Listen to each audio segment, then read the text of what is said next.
Making headlines tonight, close to 750,000 cruise passengers expected for the season. Barbados' blue economy and environment should benefit from millions of dollars in funding through the Debt for Nature swamp. A call for Barbadians to stop illegal dumping. And in sports, the Royals seek to extend their winning streak tonight in the CPL. Broadcasting from our studios in the Pine St. Michael, this is CBC NewsNight, starting now.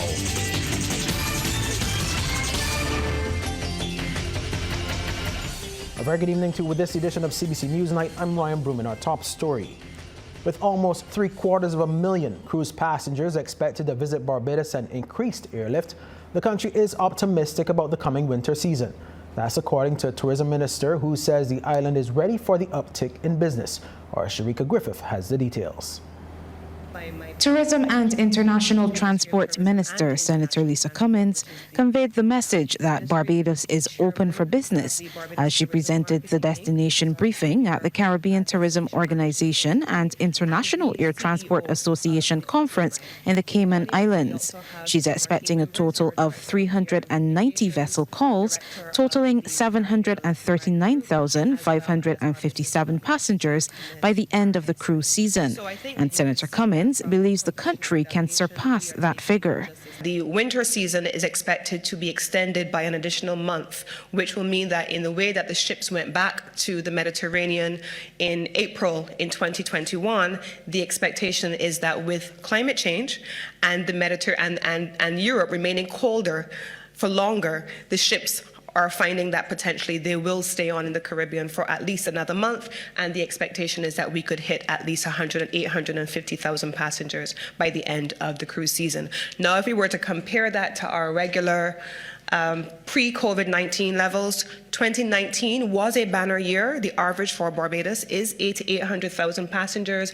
We were on target at 2020 when we stopped sailing to hit 900,000 passengers. Senator Cummins admits the meetings, incentives, conferences and exhibitions or MICE industry in Barbados has struggled over the last year. But she predicts this will change with the opening of the Wyndham Grand Hotel located on the site of the former Sam Lord's Castle in St. Philip. I say this openly, largely because for meetings, incentives, and conferences and events in Barbados, we had a single large facility that had been used for a university. Now we are preparing to welcome again. Now we've removed the 6-foot rule and all of that. We are preparing to welcome the opening of the Wyndham. That is going to take place in December of this year. That will have a 700-person strong facility, and we are preparing to open negotiations on the construction of a brand new convention facility. That notwithstanding, we still did have a number of conferences over the last year. Looking to the near future, Barbados will in October welcome some of the biggest names in the financial technology world for the first Global FinTech Summit, as well as over 300 music lovers for a jazz and golf weekend. Towards the end of the month will be a return of the Food and Rum Festival after a 2-year hiatus. Sharika Griffith, CBC News. Thanks, Sharika. Well, we turn to Parliament now, where there was debate on a number of important matters, including Section 4 of the Debt Conversion Counter Guarantee Act.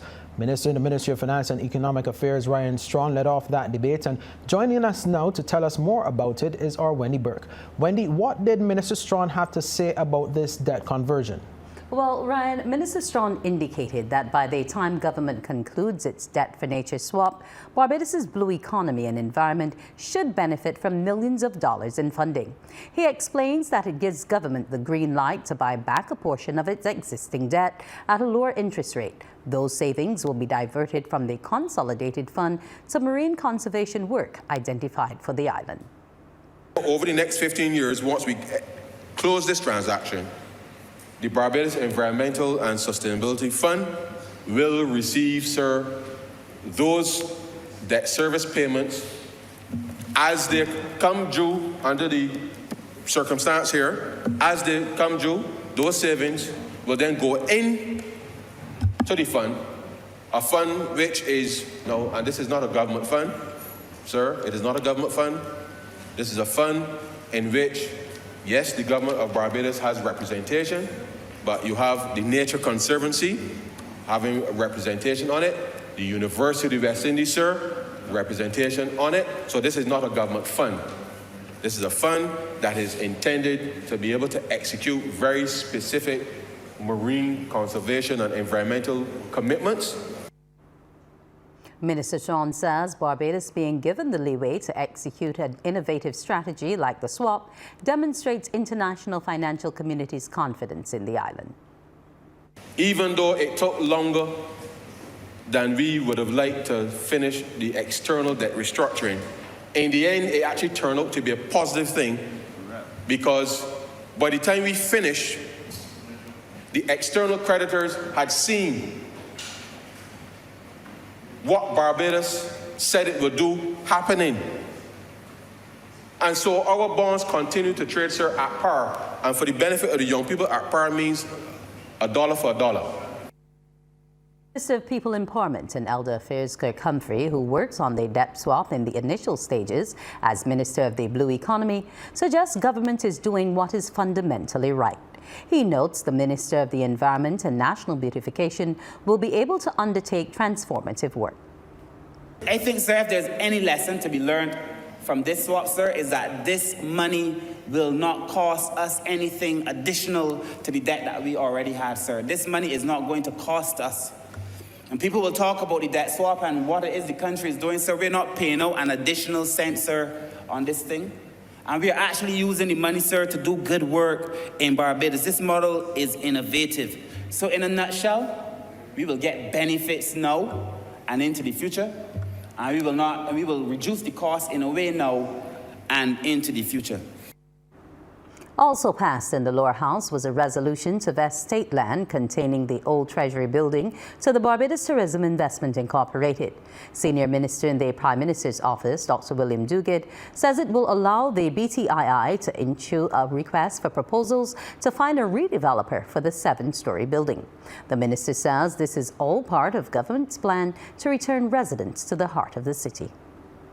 What we're doing through this vesting is to give an opportunity for an investor to revitalize, take the Treasury building, put in commercial entities underneath, put in a cultural hub underneath, and put studio apartments and 2-bedroom apartments above for people to come back and live in Bridgetown. And this is not only seen as by itself, but it must be seen as a total redevelopment of the whole cityscape.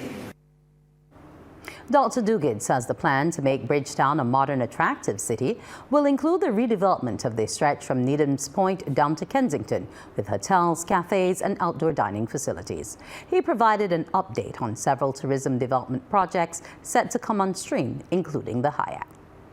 It had some setbacks with its financing, but they're soon about to start the construction of Hyatt. We're going into negotiations for Carlisle Car Park and adjoining that property onto the Carlisle House to make another hotel development there. We're in negotiations with deciding what we're going to do with what's called the Legends Hotel, which is to put a hotel where what's the name of that? The procurement center for government is now, central purchasing is now, move that to another location and build an opportunity to build another tourism development there. Ryan, that's the latest from Parliament. Back to you. Thanks so much, Wendy. In other news now, Queen Elizabeth Hospital officials are on a mission to reduce the wait time in the Accident and Emergency Department to a maximum of 4 hours. Acknowledging the current complaints about delays, Minister of State in the Ministry of Health and Wellness, Dr. Sonia Brown, explains most of the bottlenecks stem from waiting for other departments for results, reports, and even beds. She's also been giving some insight into what the ideal scenarios would look like in the department. Okay, so after consultation, I'm told that the ideal waiting time is anywhere between immediate to 4 hours, depending on the category of patient. So you have the most urgent, life-threatening, have to be seen now patients in category 1 to as far back as category 5, which is definitely non-urgent. The non-urgent will obviously be, if you come in with a heart attack, you're seen almost immediately. So the time will vary depending on the category. Dr. Brown has been sharing details about the multi-pronged plan, which will not only focus on boosting efficiency, but public education, among other things. There's a triage part of it that has delays that we're trying to fix in terms of putting more personnel there. And then we have delays from the lab services, which we're working on, and they have gotten better. And with the donation that we had this morning, this will help with respect to getting results back on a fast process, not for every patient, but the life-threatening patients. And then we have an influx of patients into the A&E, which nobody seems to mention, who are not necessarily accident and emergency worthy, for want of a better word. A lot of the cases we have, the majority of the cases we have, can be handled in primary care at the polyclinic setting, or even our 24-hour facility at Winston Scott Polyclinic. Meanwhile, some patients at the Queen Elizabeth Hospital will be able to get results quicker thanks to the Barbados Canada Foundation.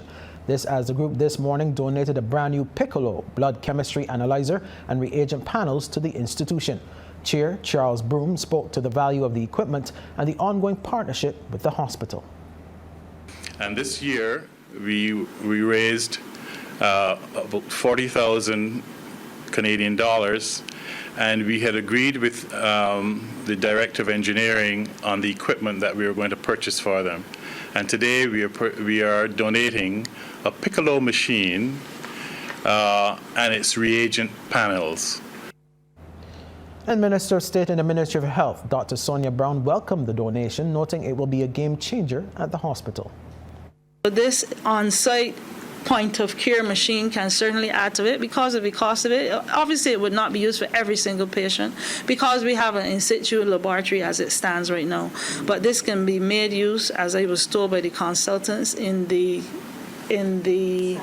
stat room, where we deal with the urgent life-threatening cases, so that we can get back the results within minutes. Some sad COVID news now. A 69-year-old man and a 96-year-old woman have passed away from COVID-19, bringing the death toll to 558. They both succumbed to the viral illness yesterday. Minister of Health and Wellness Ian Gooding-Edgell has extended his condolences to the families and friends of the deceased. But meanwhile, there were 80 new COVID-19 cases recorded from the 524 tests conducted yesterday. The cases comprise 16 people under the age of 18 and 64 who are 18 years and older. Now, the number of people in isolation facilities was 41, while 380 were in home isolation. Under the National Vaccination Program for COVID-19, the total number of people vaccinated is 154,508. Welcome back. With a call tonight for Barbadians to stop illegal dumping, as it could be contributing to the large amounts of sargassum seaweed washing up on our beaches. Sharika Griffith explains how in this report. Sargassum seaweed has become a common sight on Barbadian beaches for more than a decade. Rising sea surface temperatures due to climate change and increasing nutrients are believed to be the cause of its proliferation in recent years. So how does illegal dumping factor into this? Environment and National Beautification Minister Adrian Ford explains. And because of indiscriminate disposal of garbage, which is thrown across our beaches and our gullies and our land space, or the lithosphere as we may refer to it. When this happens, it ends up at the beach. It ends up in the sea. It causes the sea to be overloaded with nutrients. It causes a ripe oasis for sargassum to proliferate. And when it proliferates in the ocean, it comes to our beaches. Minister Ford is calling on Barbadians to put an end to indiscriminate dumping, which he says can also have an impact on the atmosphere. Because trust me, when those fridges and those deep freezers get into the gully and the ecosystem, they provide into the atmosphere those harmful ozone depleting substances. So you're not only destroying the land as we know it, you're destroying the atmosphere, the ozone layer, which seeks to protect us. The minister was speaking during the launch of the Barbados International Coastal Cleanup, which will be facilitated by the Caribbean Youth Environment Network. National Coordinator Shannon Weeks says between May and June this year, 5 tons of marine debris was collected from just 6 beaches. Some of the debris consisted of plastic bottles, plastic bottle caps, fast food restaurant containers and boxes, fishing gear, as well as construction materials. These marine debris pose serious issues for our future. For example, our health and safety are at risk from debris such as broken glass, which can cut our feet, or discarded and lost fishing lanes can entangle divers, both free and professional. Livelihoods are also at risk. For example, the propellers of fishermen boats can be impaired by plastic bags, causing their income to decrease or be lost for an extended period of time. This year's International Coastal Cleanup will involve teams removing and documenting debris from 19 beaches between September 17th and October 23rd. Sharika Griffith, CBC News. Thanks, Sharika. Well, a multi-award-winning Barbadian chef is working with youngsters to help them realize their dream of turning their passion into a career. We have a report from Kishmar St-Jeest. The proof of success of Cook Caribbean's cooking summer camp is reflected in the dishes young Dimitri Graves learned to make. His dream is to become a chef. I developed my baking skills at Cook Caribbean's camp by making croissants, sweet bread, and salt bread. Additionally, we learned how to make stir-fry, no-bake, cheesecakes, and various egg dishes. For the 18 participants, this was an ideal way of spending 5 weeks of their now winding down summer holiday. The youngsters were celebrated and their efforts recognized during a summer graduation at the White Rabbit Restaurant and Bar. Among the various awardees was Kiana Boucher. She received the Horace King Award for Camper of the Year. Chef Adrian says given the impact of COVID-19, the last 2 years was a challenge, but the program was a learning one. Participants were not only taught about cooking, but their awareness was heightened about key sectors and industries through wholesome activities. This year, we got the opportunity to head back out onto the road. We went to see Breeze Hotel. I want to thank Mr. Leroy Brown and Mr. Ron Marion again. The kids got the opportunity to see housekeeping, the bar, the restaurant, the whole full operations of a hotel. The Edgecombe Plantation, Mr. Richard Mayers, open arms, a former hockey guy with us too as well, and the plantation manager. Let the kids understand from farm to table. Have them get a sense of appreciation for the farmers in Barbados. The Barbados Tourism Marketing Incorporated supports the initiative. Chief Product Development Officer Marsha Allen says the engagement with young people is needed in the industry. We need great chefs in Barbados. We have a lot of cooks, but we need chefs. And Adrian knows there's a huge difference between a cook and a chef. Yeah, and that takes expertise. It takes a real desire to learn more, and it also takes financial experience where you learn how to do your food costs, your food and beverage costs, to know exactly what you should do and what you should not do on a menu. And it also, I think being a chef is also a scientist, because you need to know what items to pair with what items to be able to actually get to that very, very best meal that you can do. So you parents, I congratulate you, and I ask you to continue to push your children, push your wards to be their very best. Cook Caribbean, continue to educate, entertain, and elevate. Kishmar St-Jeest, CBC News. Thanks, Kishmar. The Ministry of Education is getting a passing grade for its decision to resume the new school term with full face-to-face instruction come Monday, September 19th. The National Council on Parent-Teacher Associations has been reacting to the news from the Back to School media conference held over the weekend by the ministry. Speaking exclusively to the Morning Report, NCPTA General Secretary Nicole Brathwaite says parents are happy to have students back in the classroom. I know that parents are happy to be having the children back out fully to school and not having to be on the 2 days, 3 days, which was quite a challenge for a lot of them. And even teachers, as teachers are parents too.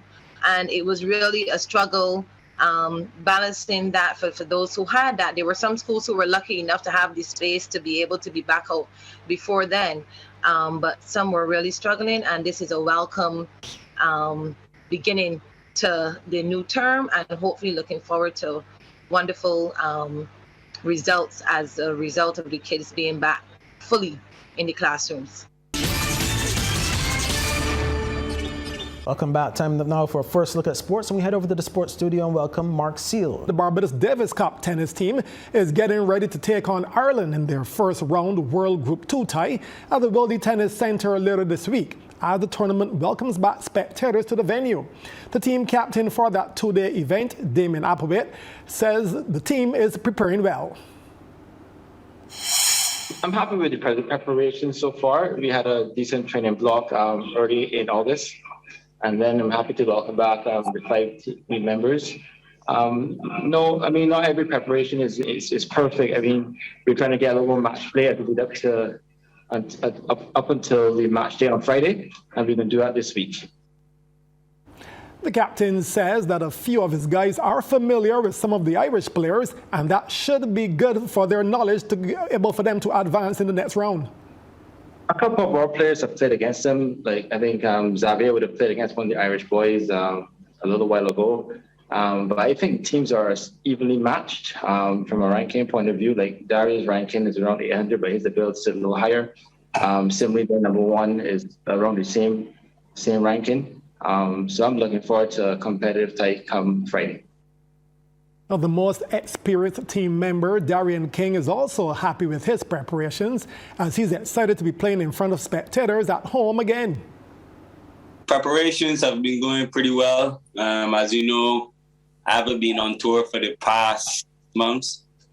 For me, it's just to go out there and really enjoy. I'm happy to be back on court and be hitting stuff again. So, I mean, I can't wait to obviously compete. I'm obviously not great competitor on court, so it doesn't matter whoever I play, especially at home in my home ground, is going to be tough for them.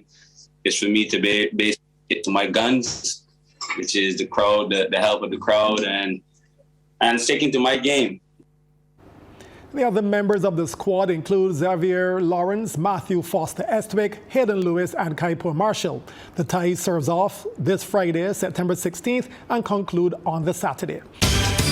The Business Report, brought to you by the Youth Entrepreneurship Scheme, a department of the Ministry of Youth and Community Empowerment, supporting young entrepreneurs from idea to enterprise.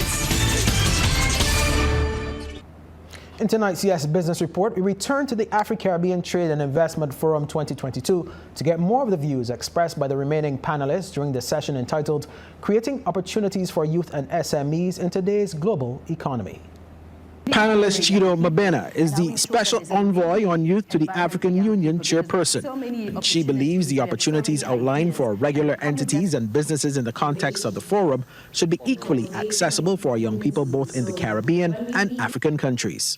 Often we tend to differentiate and to separate when you talk about opportunities available business-wise within a context of a country or continent, and we separate that to how we can include young people in that same scenario. So I would say that everything that has been presented in terms of creating the various channels that ensure that there's trading between the Caribbean and Africa, those same opportunities should be presented to the young people, and these are the opportunities that we should look up to. But having said that, we also need to look and tackle in terms of the challenges young people are faced with. Challenges such as access to financing. If we're talking about small, medium enterprise, but do we have access to financing for young people to be able to build on their innovations that will also in turn, help in terms of economic development? And how can we ensure that even when we're making these decisions, we have young people on the table? Examples like governance structures. If we look at the governance structures within the context of various countries, how do we ensure that when we're making these decisions, that we have young people being part and parcel of the decision-making table too? An assistant director with the National Transformation Initiative and motivational youth speaker, Raphael Saul, believes for the first time in a long time, the opportunities on both sides of the Atlantic are achievable. What these new opportunities and linkages with Africa can create and open up for us, as someone who operates in professional services, perhaps there's someone who operates in small manufacturing, in crafts, in t-shirts, in culinary, in whatever space you operate in. I think this is an opportunity to get excited about what the future can hold through the opening of doors that before were a bit mysterious and unknown to us. So if there are any business people here, and I know there are some, the policy framework within which we must operate. Of course, we must do our best to advocate for a business-friendly policy framework. We must do our best to encourage other persons who are in the private sector to work along with the public sector, as Chido has said, to ensure we're able to access the kind of capital that we need in order to build our businesses effectively. But really, it rests on us as the business people to be willing to dare to dream and to build something that will go beyond perhaps what we initially thought of when we first started out. And as part of his contribution, a member of the Constitution Reform Commission and youth leader, Khalil Koftawala, talked about a broad-based initiative that is known as the Construction Gateway Program. And that is teaching young people skills across the field of construction. I think about 26 construction skills, masonry, plumbing, and so on. But it isn't only about teaching a person who has chosen to do plumbing how to fix a leak or how to fix a toilet. It is about equipping them over the period of the program with financial literacy skills, with entrepreneurial skills, with an understanding, I think, even of the potential of investment, how to manage their own business, so that through the creativity of that program, it isn't only about creating plumbers, but it's about creating business persons who are able to have the knowledge and the capacity to earn a lucrative living for themselves. And that kind of creativity and policy making is essential as we go forward. And it is those kinds of things that de-risk persons when it comes to their ability to access financing. Ryan and I were talking in the green room before we got here about the fact that persons, the young people with whom they work, are much better able to repay their financing than those who don't go to their program, because they haven't been equipped with the skills necessary to be more successful. And so that is where we can also find solutions with respect to issues related to access to capital. For the Yes Business Report, I'm Ryan Broom.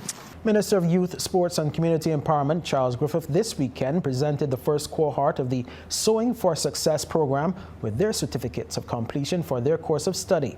The presentation ceremony was held at the Samuel Chapman Prescott Institute of Technology, or SJPI, Wilde St. Michael. Now, the 5 students who completed the one-year program were Tiana Herwood, Donna Critchlow, Natalia Brewster, Rhea Holder, and Dion Boyce. They learned how to sew, design patterns, and construct school uniforms for girls. The program was facilitated by the ministry and the SJPI. The certificate course, the first of its kind by the ministry, was deemed a success. Time now for the second half of sports. We return to the sports studio and welcome back Mark Seal. Well, just to give you an update, Trinidad 50-4. So we're looking okay after 10 overs. Barbados looking good. It's live on FCTV's channel 310. Now, the Guns Over Gloves project has been adopted in Barbados. The initiative was created by the Jamaica Boxing Association as a response to rising gun violence involving youth in that country. Thanks to the efforts of Honorary Secretary Kathy Harper Hall and the board of the Barbados Boxing Association, the Ohana Guns Over Guns project has been rolled out here in Barbados. Speaking at the launch at the Belfield Gym, Harper Hall said the project had been delayed by more than a year due to the restrictions associated with the COVID-19 pandemic. And the simple message is for young people to put down the guns and take up boxing. Sessions are therefore offered to persons who are interested in learning to box, persons who have already been boxing but left and would like to return, persons who wish to learn to officiate as referees, judges, timekeepers, etc., and persons who wish to learn to coach. In addition, there's a component of life skills which will be offered to all participants. And this will be done by the staff members of the Ministry of Youth, Sport and Community Empowerment. The sessions will be held on Mondays, Wednesdays, and Saturdays. The boxing and coaching activities will take place here at Belfield on all 3 days. The sessions for the technical officials will be conducted at the YMCA on Pinfold Street in Bridgetown. The project will run for the remainder of the year, with a closing ceremony set for January next year. Minister of Sports Charles Griffith says sports is the great equalizer. Boxing is one of those activities that I believe we can replicate, not only here at Belfie, but it can be replicated across this country. And all that is necessary is for us to work, and pardon the pun, hand in glove with the Boxing Association to ensure that we can reach those communities who will see boxing, and the youngsters can see boxing as a viable career. Because the senseless killing that we're seeing on this island, I think that we have a duty, the government and national federations, to ensure that we reach into the communities, right into the communities, to ensure that we can have persons engaged in sports. Member of Parliament for the Belfield area, Ian Gooden-Edgell, says the project will significantly enhance career opportunities, sporting opportunities, and community development across Barbados. Boxing is one of those sports that I firmly believe, that can continue to bring additional rewards and benefits and accolades to Barbados. And it's for that reason that I want to continue to salute the ongoing works of this association. I really want to thank you. I believe that the community drive that we will continue to experience with this and other communities is a wonderful opportunity. And I really want to say that taking on the concept of gloves over guns is a wonderful creation and a wonderful concept. Switching now to basketball, where young Lakers were victorious against the Burger King Clapham Bulls when the BABA Summer Jam Under-16 tournament continued in Clapham recently. CBC's Sean Green reports. Lakers in blue, Bulls in black, and this looks like Caleb Gaskin snaking his way through the Bulls defense, and when at first you don't succeed, you try again, right? Gaskin again with possession, driving, and they pull up. Jay gets him 2 more of his game-high 19 for the Lakers. And the Bulls were too laid back when it came to the small matter of marking Gaskin, because if he's allowed to just stroll into the D and score easily, then the Bulls must rethink their approach when it comes to defense. Again, Gaskin is unmarked, and this is to Azario Trotman, and he makes good on the invested pass with his jumper, finding the mark with ease. But this game was truly owned by this lad Gaskin, because once again he goes unchecked, and 3 points in the till this time around. But the young Bulls weren't going to be totally outplayed in their own backyard. Up for the big shot, nicely done, son, nicely done. But the Lakers were always just one step ahead. Trotman sinking another jumper for 2 more of his 10-point contribution as the Lakers went on to win 47-42. Sean Green, CBC Sports. And that's all the time we have. On behalf of the entire crew, thanks for being with us over the past hour, and do have a good night.